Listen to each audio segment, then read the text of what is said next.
et bienvenue dans cette série de balados Vision portant sur la gestion de projet. Mon nom est Rose et j'aurai le plaisir d'animer aujourd'hui avec Louis-Jacques et nous recevons Georges Alexandre ou GA pour les intimes. Donc, dans le dernier balado intitulé Développement des compétences en gestion de projet, on a discuté des compétences à avoir pour faire la gestion de projet ainsi que de leadership en gestion de projet. Maintenant, on pense avoir somme toute une bonne idée des compétences nécessaires pour gérer un projet et on cherche un emploi qui implique de la gestion de projet. Mais en fait, comment est-ce qu'on s'y prend pour trouver ce genre d'emploi-là? Puis, ça m'amène en fait à faire du pouce un petit peu sur notre premier, c'était pas le premier, c'était le deuxième, mais sur notre deuxième balado, on parlait de leadership, puis on disait, bon, OK, de faire une certaine introspection, de voir est-ce qu'on a des compétences en leadership, oui, non, d'interroger les autres, de s'interroger soi-même via l'autocritique. Mais moi, une question que ça m'amène en fait, c'est de dire, OK, mais si mon autocritique ainsi que le feedback reçu par les autres indique que je ne suis pas un bon leader, bien, mettons que j'aimerais ça garder mon poste ou que j'aimerais ça appliquer sur un poste qui le demande. Est-ce que ça s'apprend? Si oui, comment? Tout s'apprend. Tout s'apprend, ça dépend de la force qu'on veut y mettre, ça dépend vraiment de nos objectifs aussi. Mais le leadership, puis ça, on va faire une parenthèse, mais c'est probablement le sujet le plus largement débattu en administration, hein. C'est une thématique qui est immensément vaste. Qu'est-ce que c'est? Personne ne s'entend vraiment là-dessus. Comment est-ce qu'on devient un bon leader? Mais à la base, un leader, généralement, c'est quelqu'un qui va être capable d'avoir à la fois des compétences relationnelles, des compétences stratégiques, puis des compétences techniques. Donc, on est beaucoup dans les trois types de savoir, là, le savoir, savoir-être, savoir-faire. On est un peu quelque part dans ce triangle des Bermudes-là. Mais du leadership, ça c'est mon take à moi, c'est beaucoup des compétences qui sont relationnelles, des soft skills. C'est des compétences d'apprendre à communiquer effectivement. Comment je fais ça de façon optimale? Comment je fais pour motiver des gens? Tu sais, c'est difficile de trouver une formation qui va m'apprendre comment je fais pour motiver des gens. Qu'est-ce qui fait que des gens sont motivés? Très souvent, un gestionnaire va penser, à raison, mais plus à tort, que c'est le salaire. Hein? J'ai juste à payer quelqu'un plus cher, c'est ça qui va le motiver. Pourtant, non. Le salaire va plus nous démotiver que nous motiver. Donc, c'est important. Et ça, il n'y a pas vraiment de programme de formation pour ça. Il faut apprendre à faire preuve d'empathie. Puis je pense que le leadership, c'est beaucoup ça. Ça, c'est mon take à moi, hein, parmi tout ce qui existe dans la littérature, d'être capable de se mettre à la place des autres, d'être capable de remercier les autres pour leur rapport, puis comprendre ce qui, eux, les motive. Tu sais, ce qui nous motive. Puis là, on peut revenir à la base de la pyramide de Maslow là, qu'on voyait au secondaire. C'est pas mal ça. Qu'est-ce qui motive des gens?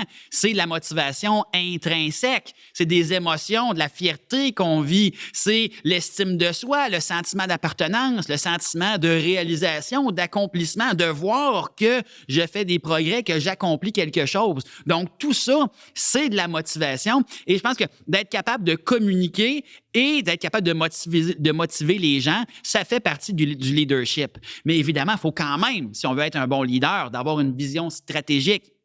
Donc, de toujours être capable de garder un œil sur l'objectif ultime du projet. Et à chaque fois que j'ai une décision à prendre, quelqu'un vient me voir, il veut être payé plus cher, il veut faire quelque chose de différemment, d'être capable de toujours relier ça à l'objectif ultime derrière tout ça, là, après la journée, puis la semaine, puis tout ça. Là, où est-ce qu'on veut aller avec tout ça? Ça fait vraiment partie des compétences à développer aussi. Donc, de faire preuve de savoir-être. Le savoir-faire va nous aider aussi, donc d'être capable de ramener le débat vers l'objectif le plus possible.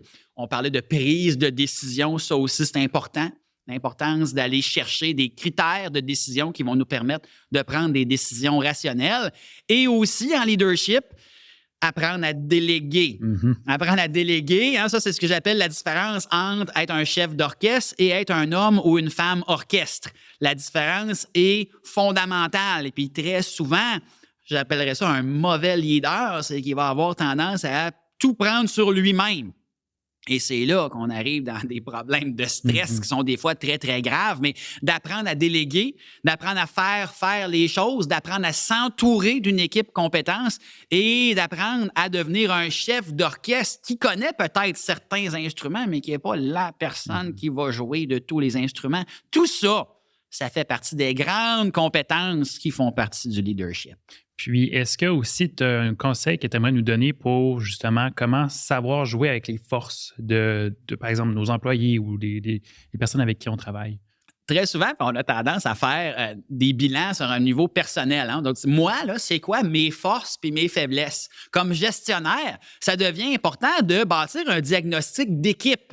Donc, de dire, oui, chacune de mes personnes, là, ils ont des forces puis ils ont des points d'amélioration. Donc, comme équipe, qu'est-ce que ça veut dire tout ça? C'est quoi nos forces comme équipe, puis c'est quoi nos points d'amélioration? C'est important du côté du leader d'être capable de capitaliser sur les forces de l'équipe, de dire, donc ce type de projet-là, on sait qu'on va être bon, mais on sait qu'on va peut-être avoir des défaillances techniques, des défaillances financières, peu importe. On sait qu'on a des petites zones d'amélioration et on est capable de les traiter, ces points d'amélioration-là, soit en allant chercher des ressources complémentaires ou au moins en allant chercher des petits programmes de formation, juste d'en être conscient. Au moins, si on reste dans l'incompétence consciente, ça va nous aider. Petit retour au principe de Peter. On vous réfère à notre balado précédent. Absolument. Numéro 2. Bien, c'est vraiment intéressant, la porte, je dirais, que tu ouvres. Et puis, je vais me permettre de mettre le pied dedans 2 secondes pour justement apporter un point de discussion, je pense, qui est important. C'est que si j'ai bien compris ce que tu disais, Géa, c'est qu'être un bon leader, c'est savoir reconnaître ses faiblesses, puis savoir comment les complémenter avec les forces des autres, en fait. Tout à fait. Être capable de trouver sa place dans une équipe, hyper important. Puis j'ai l'impression qu'un des défis qu'on a à l'heure actuelle, c'est, je parle pour ma génération, ça a été possiblement la même chose pour des générations avant, mais on est comme programmé à performer puis à être bon en tout. Parce qu'admettre nos faiblesses, c'est difficile. Puis c'est difficile parce que d'un, ça nous fait paraître moins performants. Puis comme étant dans une société où la performance est très valorisée, admettre une faiblesse, c'est comme admettre qu'on n'est pas performant, donc on ne convient pas à cette société-là, j'ai l'impression. La fameuse question en entrevue de quelle est votre plus grande faiblesse? Oui, puis là, t'es comme, le perfectionnisme, mais c'est ma force aussi. Exact.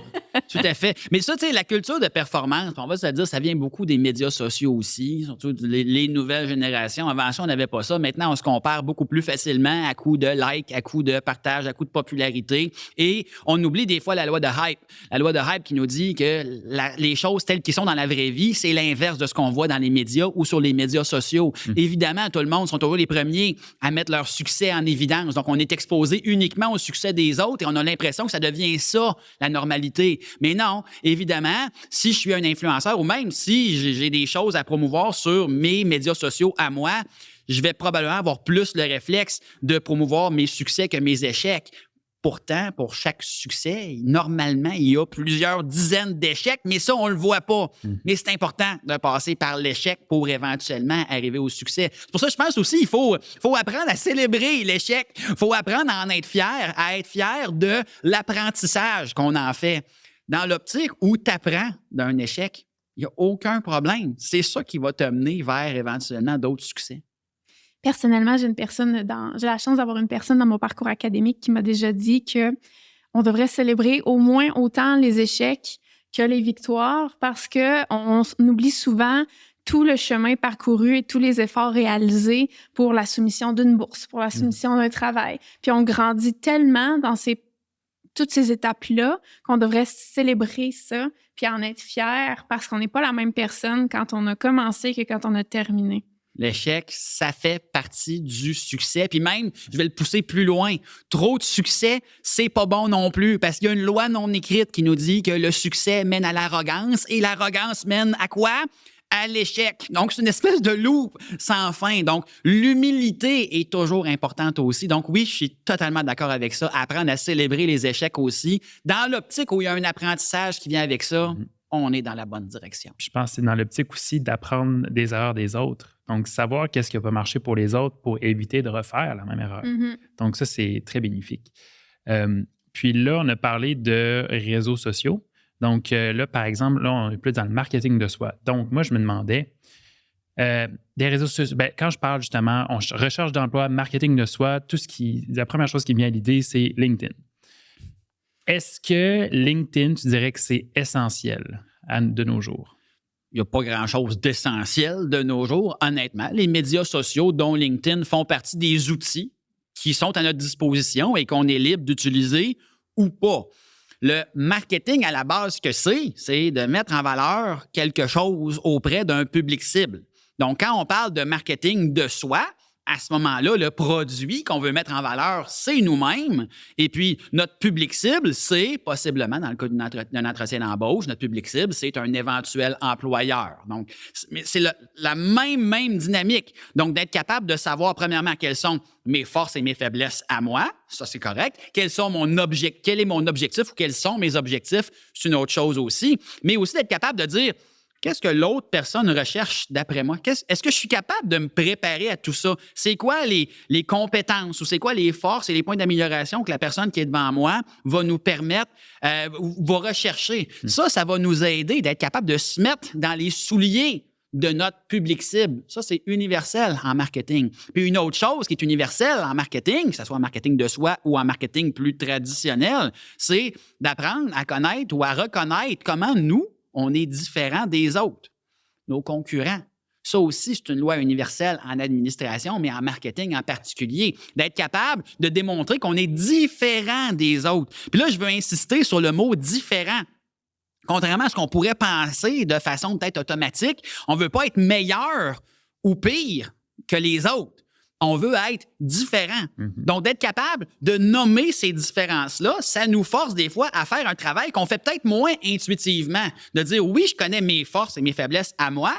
Est-ce que je connais les forces et les faiblesses de mes concurrents? Mes concurrents, c'est qui? C'est ceux qui s'adressent au même public cible que moi. Donc, si on est plusieurs personnes à appliquer sur un emploi, j'ai des concurrents. Qu'est-ce qui fait que moi, je vais être différent? Pas meilleur. Différent. Être meilleur, essayer d'être meilleur, ça amène vers l'arrogance. Puis très souvent, en entretien d'embauche, c'est mal perçu. Mais je veux montrer que je suis différent. J'ai des compétences, j'ai un parcours qui est différent. Et ça, c'est très rafraîchissant, c'est intéressant pour un employeur qui passe des entrevues d'embauche. Donc, après ça, quels outils je vais utiliser pour promouvoir ma différence? LinkedIn est un bel exemple, oui. Le réseautage un peu plus traditionnel aussi. Tous les médias sociaux que je vais utiliser, mais même le bon vieux bouche à oreille fonctionne encore très bien. Donc, est-ce qu'on pourrait dire que l'empathie est un soft skill qui est absolument... en fait, bon, on a déjà dit qu'essentiel, c'est jamais un bon mot, mais mettons l'empathie dans un milieu qui pourrait paraître froid, tel le milieu ton marché de l'emploi, c'est très important. Pour avoir fait très souvent du recrutement moi-même, je vais faire de l'accompagnement au recrutement. Puis, c'est rare que tu vas réellement embaucher quelqu'un pour ses compétences, pour ses skills. Tu vas embaucher quelqu'un pour sa bienveillance, pour son attitude, pour sa personnalité. Parce que des skills ou des compétences, tu peux toujours l'apprendre, ça. Ça se fait. Changer de personnalité ou changer d'attitude, ça se fait moins bien. Donc, honnêtement, pour avoir tellement souvent passé par là, à compétence égale, mais même encore, plusieurs employeurs vont toujours préférer avoir des gens qui ont peut-être moins de compétences, mais qui ont la bonne attitude. Donc, l'empathie, la bienveillance, d'être capable de se mettre dans les souliers des autres, ça, c'est des choses qu'on se rend compte assez facilement et c'est un bon point de différenciation aussi. C'est pour ça, tu sais, des fois, on prend ça pour acquis ou on le sait, mais on ne le fait pas vraiment. L'importance d'être agréable dans une entrevue, l'importance d'être souriant, l'importance de porter attention à ce à quoi j'ai l'air, la vibe que je projette, ça a un énorme impact parce que la personne, en général, elle va nous engager, oui, pour certaines compétences, mais si tu n'es pas une bonne personne et ça n'a pas de l'air le fun de travailler avec toi, tu vas avoir pas mal plus de misère à te trouver un emploi que s'il te manque des compétences que tu peux apprendre. Fait que là, Géa, es-tu en train de nous dire qu'une des meilleures façons de faire du marketing de soi, c'est en étant soi-même, puis en étant une personne, somme toute, agréable? Je dirais, c'est drôle parce qu'il y a des marqueurs de succès dans la vie qui existent. Hein? Puis, tu sais, parmi les marqueurs de succès, bon, il y a des choses sur lesquelles on n'a pas beaucoup de contrôle. Hein? Le QI est un bel exemple. Normalement, plus ton QI est élevé, plus tu as des chances d'avoir des bons salaires, des bons emplois. Mais le QI, tu as le QI que tu as, puis tu peux rien faire pour le changer. Donc, mon meilleur conseil, fais pas de test de QI dans ta vie. Tu vas être juste déçu. Okay? Mais l'agréabilité puis la conscienciosité, donc la rigueur, ça, oui. Ça, c'est des comportements que tu peux changer. Donc, c'est intéressant. La rigueur au travail, est-ce que tu prends le temps de bien faire les choses? Est-ce que tu portes attention aux détails ou est-ce que tu es un botcheur, tu coupes les coins trop ronds? Ça, il y a des choses que tu peux faire pour améliorer ça. Ça a-tu de l'air le fun de travailler avec toi? Es-tu souriant? L'énergie là, que tu dégages dès que tu rentres dans le local d'entrevue ou même sur Zoom ou Teams, c'est quoi l'énergie que tu dégages? Si ça, tu en es conscient puis tu dégages une énergie qui est positive, ça a l'air le fun de travailler avec toi, probablement que tu es bien parti. Donc, c'est pas grave s'il te manque quelques compétences techniques. On va pouvoir te les montrer, ceux-là. Parfait. Puis mais maintenant, pour se rendre en entrevue, donc c'est difficile de montrer « je suis une personne empathique, bienveillante » sur un CV. Alors, qu'est-ce qu'on devrait inscrire sur un CV si on est à la recherche d'emploi dans la gestion de projet? Peu importe, en fait, le domaine ou l'industrie. Puis c'est drôle parce que même, tu dis que ça se démontre mal qu'on est bienveillant ou empathique sur un CV. Encore là, ça dépend. Okay. Ça dépend. Il y a moyen de le faire. Moi, je suis un grand partisan, puis c'est peut-être parce que là, je suis un gars de marketing, mais tu sais, la façon qu'on rend les choses, la façon qu'on dit les choses est au moins aussi importante que ce qu'on dit. Donc, il faut se mettre à la place de la personne qui reçoit plusieurs CV, tu sais. C'est plate comme job à faire, recevoir et analyser des CV. Pourquoi? Parce qu'il n'y a pas un CV qui ressemble plus à un autre CV qu'un autre CV. Donc, oui, dans ta manière de présenter ton CV, savais-tu qu'un CV vidéo, ça peut très bien se faire? Donc, sur ton CV, tu mets un petit code QR qui pointe vers une vidéo YouTube que tu as enregistrée ou vers tes médias sociaux. Ou tu peux faire un CV qui va être, oui, plaisant visuellement, mais tu peux très bien rendre ton CV interactif, surtout si tu sais que tu as un bon niveau d'agréabilité. Si j'étais toi, je m'arrangerais pour que ça puisse se rendre là aussi. Donc, tu peux très bien dire, donc, ou avec une lettre de motivation, de mettre un lien ou vers Maintenant, les codes QR sont tellement faciles à intégrer. Donc, oui, tu peux le faire. Et ensuite, les compétences que tu as ou ton bagage, ça, oui, tu peux le déployer, tu peux le démontrer dans ton CV. Très souvent, puis ça, généralement, une salutation à mes amis conseillers en emploi qui travaillent au service de développement professionnel, qui conseillent beaucoup les étudiants pour meubler leur CV. Là, on sort un peu de mon expertise, mais à la base, on met beaucoup trop de l'avant nos expériences qu'on n'a pas souvent quand on est un petit peu plus jeune puis on manque d'expérience, et pas assez nos compétences, nos attitudes, nos intérêts. Voici ce qui m'intéresse, voici les sujets, voici les thèmes qui me font triper, voici mes aspirations de carrière, mes objectifs. Ça, comme employeur, on reçoit ça et ça devient intéressant à lire ça et d'être capable de dire « OK, je le vois bien que tu n'as pas beaucoup d'expérience, mais... » excusez-moi l'expression, tu as le feu au derrière, tu as le goût d'apprendre et en plus, tu es agréable. Welcome in! C'est pas plus compliqué que ça. Donc, il ne faut pas avoir peur de démontrer ses intérêts, ses aptitudes, sa personnalité aussi dans un CV pour rendre la job de trier les CV un peu moins plate. Mm-hmm. C'est vraiment intéressant. Puis ça me fait, tu sais, tu as touché un peu à la communication stratégique dans le CV. Puis j'aimerais qu'on ouvre un petit peu, puis on a touché un peu aux réseaux sociaux, mais j'aimerais faire un petit détour vers, par exemple, les congrès. On en a parlé dans le premier Balado Vision, je vous invite à l'écouter si jamais vous ne l'avez pas fait. On a parlé dans le premier Balado de gestion de projet sur plus comment se vendre en congrès, par exemple, ou comment... Mais c'est bien beau d'avoir un CV ou d'avoir une carte, mais tu sais, si je suis prise dans l'ascenseur ou je suis prise dans un coin de corridor avec un chercheur qui m'intéresse vraiment, puis j'ai 30 secondes pour communiquer une idée ou communiquer ma valeur en tant que personne, comment est-ce que je fais ça? En général, je vais te surprendre peut-être, mais ne le fais pas, OK? Parce que pour vrai, c'est drôle parce que la communication persuasive, contrairement à ce qu'on pense, si on veut convaincre quelqu'un de quelque chose, c'est pas à coup d'arguments qu'on va convaincre quelqu'un, c'est à coup de questions. Donc, si on veut convaincre quelqu'un de quelque chose, il faut lui poser des questions parce que si on veut que quelqu'un change d'opinion ou si on veut influencer les gens, la personne doit faire le chemin par elle-même. Mm-hmm. Et contrairement à ce qu'on pourrait penser, et là, on est obligé de débunker plusieurs mythes dans la vente qui nous disent « Ben non, il faut que je dise que je suis le meilleur dans ci, voici ce que j'ai ça. » Mais ça, c'est tannant, surtout quand l'autre personne, et là, attention ici, n'est pas dans le bon état d'esprit. Il y a une école de pensée qui dit que tout se dit, tout est dans la manière. Moi, j'aurais le goût de dire oui, il y a une partie dans la manière, mais dans le timing encore plus. Donc, tout se dit, mais pas à n'importe quel moment. Si t'es pogné dans l'ascenseur avec quelqu'un, peut-être que le timing n'est pas bien choisi pour lui faire ton speech. Donc, être capable de reconnaître le bon moment, c'est encore plus important que de dire la bonne chose de la bonne manière. T'sais, autrement dit, t'es mieux de dire la mauvaise chose au bon moment que de dire la bonne chose au mauvais moment. Donc, et là, c'est pour ça qu'il y a des écoles de pensée qui disent que c'est important de réseauter puis d'aller à des cocktails. Puis oui, absolument. Le problème de ces cocktails-là, c'est que tout le monde sont tous un peu désintéressés. Forcé. On est dans le small talk.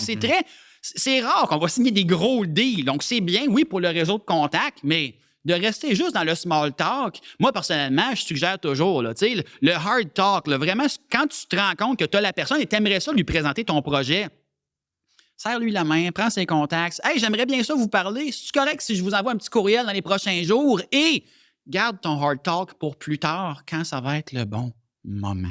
Encore une fois, empathie, se mettre dans la peau de l'autre personne. Est-ce le bon moment? Comment est-ce qu'il veut recevoir? Ouais. Surtout quand tu es un financier et tu as de l'argent à donner, puis tout le monde est autour de toi, ça devient étourdissant. Donc oui, l'empathie va te permettre de voir, regarde, la personne, là, elle est écœurée. Tu le vois bien, ça ne tente pas d'être ici, elle a hâte d'aller chez eux, probablement parce qu'elle s'ennuie de sa femme et de ses enfants. Puis tout ça. Puis, parfait, laissez aller, fais juste serrer la main. Je suis content de vous rencontrer, j'ai entendu parler de vous, c'est parfait. Voici ma carte d'affaires, puis tout ça. On peut-tu se parler? Auriez-vous quelques instants, peut-être par téléphone, dans les prochains jours? Oui, et voilà. Donc là, tu as le contact de la personne et tu choisiras le bon moment avec cette personne-là pour lui faire ton pitch de vente qui devrait être plus un pitch de question qu'un pitch de vente. Parce que oui, on revient à l'empathie.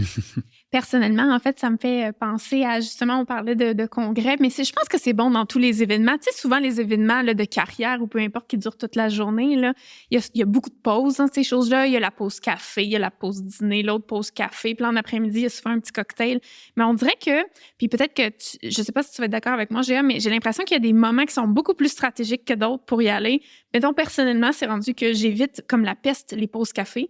Parce que les gens sont tellement brûlés de leur conférence, ils viennent d'assister à un bloc de conférence, ils ont juste envie de prendre leur café parce que le premier café est un peu loin, puis ils sont pas nécessairement en mode ouverture.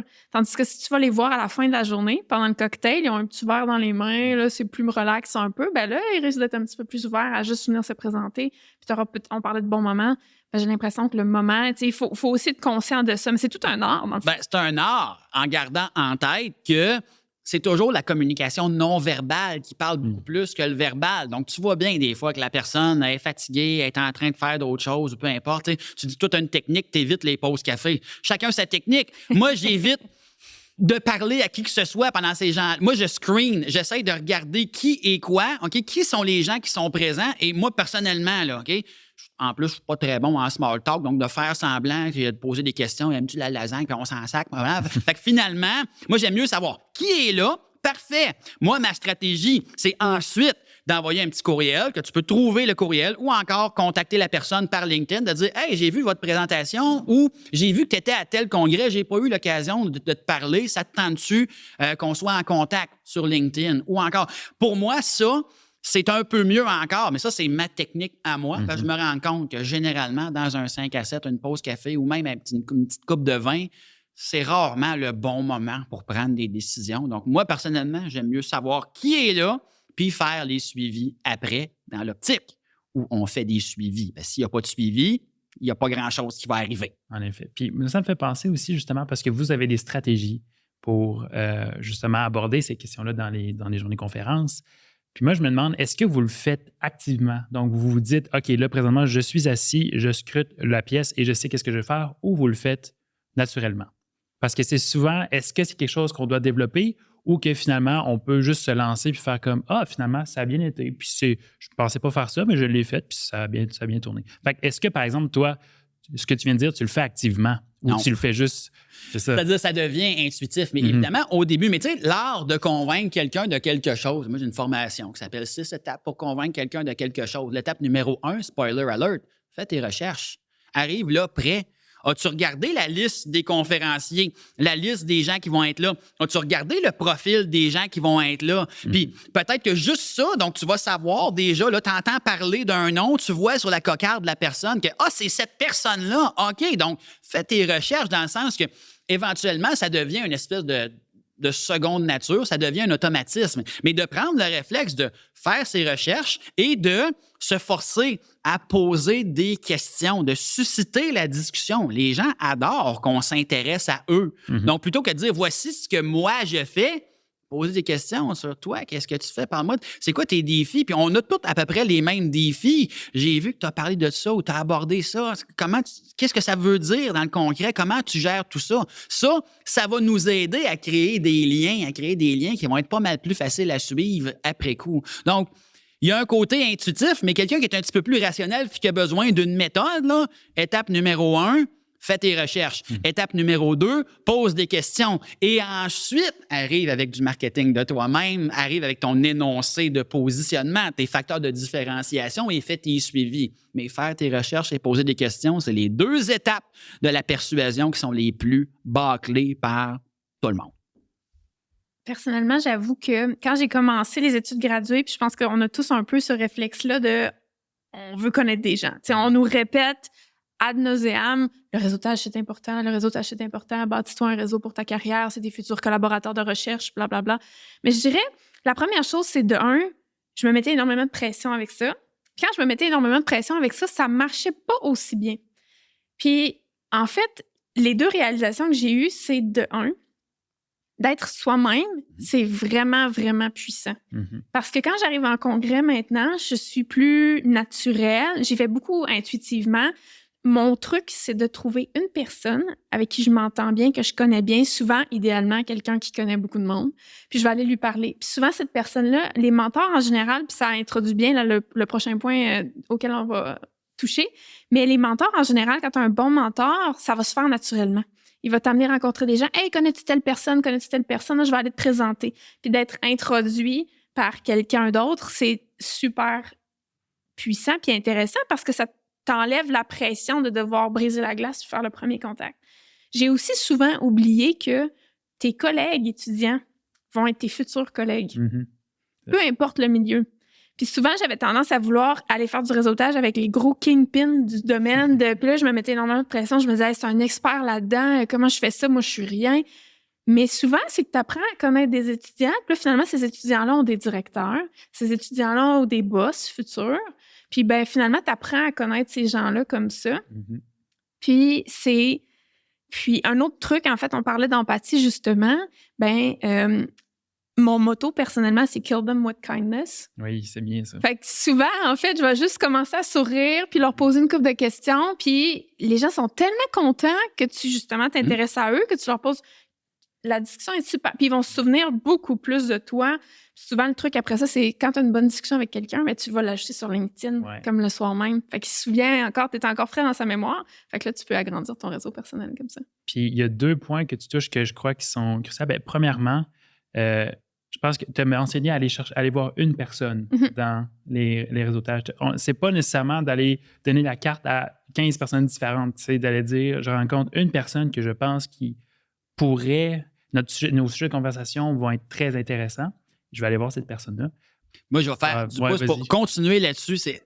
Toi, c'est intéressant parce que là, on parle de compétences relationnelles. Mais gardons en tête que les compétences relationnelles ne sont pas obligatoires. Il y a des gens, surtout quand on va vers la recherche, là, qu'il y a des gens, que d'aller rencontrer des gens dans la vraie vie, là, c'est pas pour eux autres. Sais-tu quoi?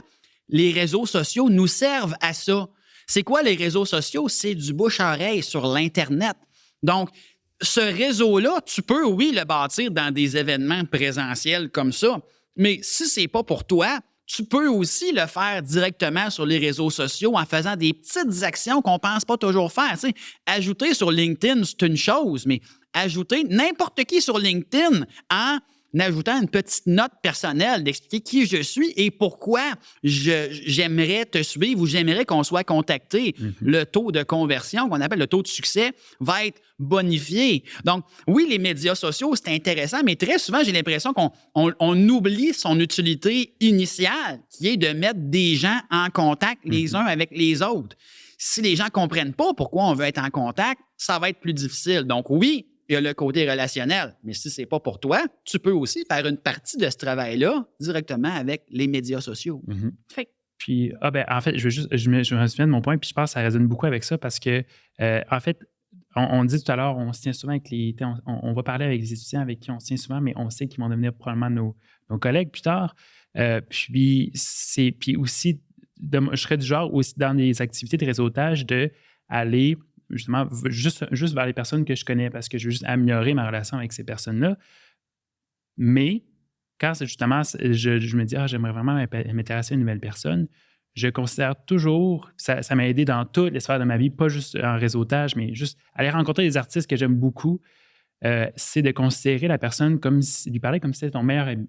Puis faire comme, ah oui, tu mets dans ta tête, cette personne-là, on se connaît depuis 10 ans. Fait que genre, commence la discussion, puis justement, on se met tout de suite à l'aise, puis la personne aussi. Fait que en tout cas, moi, personnellement, un petit truc, là, imaginez que une nouvelle personne qu'on parle, ça fait des années qu'on la connaît, que c'est notre meilleure amie, puis on part à la discussion avec ça, et ça l'aide beaucoup aussi pour justement les personnes qui ne sont pas nécessairement très extraverties, ils ne veulent pas aller vers les gens. Donc, en gardant en tête que le réseautage en général, c'est une des voies de passage qui existent, mais il en existe d'autres. Donc, si c'est pas pour toi, je te file, OK? Moi aussi, je déteste ça profondément et il y a d'autres voies de passage. On n'est pas obligé de s'infliger ça. C'est-à-dire que oui, ça peut aider des fois, mais il y a plein d'autres canaux de communication qui peuvent être utiles aussi. Absolument. Puis on parlait de mentorat tantôt, puis c'est drôle, Louis-Jacques, que tu abordes ce point-là, parce qu'en fait, je pense que justement, le meilleur mentorat ou le mentorat qui a toujours été le plus facile pour moi ou le plus facilitant, c'est quand les gens m'approchent, même s'ils sont seniors par rapport à moi, puis ils m'approchent comme si j'étais une collègue. Parce que là, je me sens comme une égale et non pas comme un apprenant versus quelqu'un qui enseigne. Puis ça me permet de plus m'ouvrir, je crois, puis d'être plus honnête face à ce que je recherche. Puis c'est une relation qui est plus authentique en général. Tout le monde est mal à l'aise d'aller vers les autres jusqu'à un certain point. Mais tu sais, même des fois, je surprends des étudiants en voulant dire, les étudiants, ils n'osent pas venir vers nous parce qu'ils ont comme un blocage. Il n'y a pas grand-chose de plus terrifiant pour un enseignant que de rentrer dans un local d'assaut ou d'aller vers des étudiants. Donc, des deux côtés, on attend que l'autre fasse le premier move. Et ça, c'est quand même assez ironique de voir ça. C'est les étudiants disent, on attend que le professeur vienne vers nous, mais le professeur attend que les étudiants viennent vers lui. Donc, dans un événement de réseautage, c'est la même chose. Le conférencier qui fait le premier move, il faut qu'il y en ait un des deux. Et là, ça devient de l'agilité, de dire c'est quoi le contexte, c'est quoi le prétexte. Là, à ce moment-là, toutes les tactiques, toutes les techniques sont bonnes. Parfait. Je pense que ça fait un peu rondement le point sur le marketing de soi. Et aussi, juste pour faire mention, donc il y a d'autres opportunités, d'autres activités que le Parcours Vision propose pour la construction de CV et prochainement aussi pour les entretiens. Donc, on vous invite à aller consulter le tout sur parcoursvision.ca. Pendant ce balado, on a parlé de leadership, de construction de CV, de la gestion des réseaux sociaux professionnels, en fait, pour mettre de l'avant nos compétences. On a parlé aussi d'empathie et de réseautage. Alors, maintenant qu'on a un tout nouveau CV qu'on a construit pour justement faire des demandes d'emploi dans le domaine de la gestion de projet et qu'on a travaillé sur la visibilité de nos compétences, en fait, quels sont les types d'emplois qu'on peut postuler ou on peut s'attendre de voir passer sur LinkedIn et qu'est-ce qu'on devrait s'attendre à faire dans notre quotidien en gestion de projet? Donc, merci d'avoir pris le temps de nous écouter aujourd'hui. Nous espérons que ce balado Vision vous a plu. Pour ceux et celles qui veulent poursuivre la discussion, on vous invite à écouter nos autres balados Vision sur la gestion de projet intitulés « La définition et vue d'ensemble sur la gestion de projet, le développement des compétences en gestion de projet et gestion de projet sur le marché du travail ». À bientôt.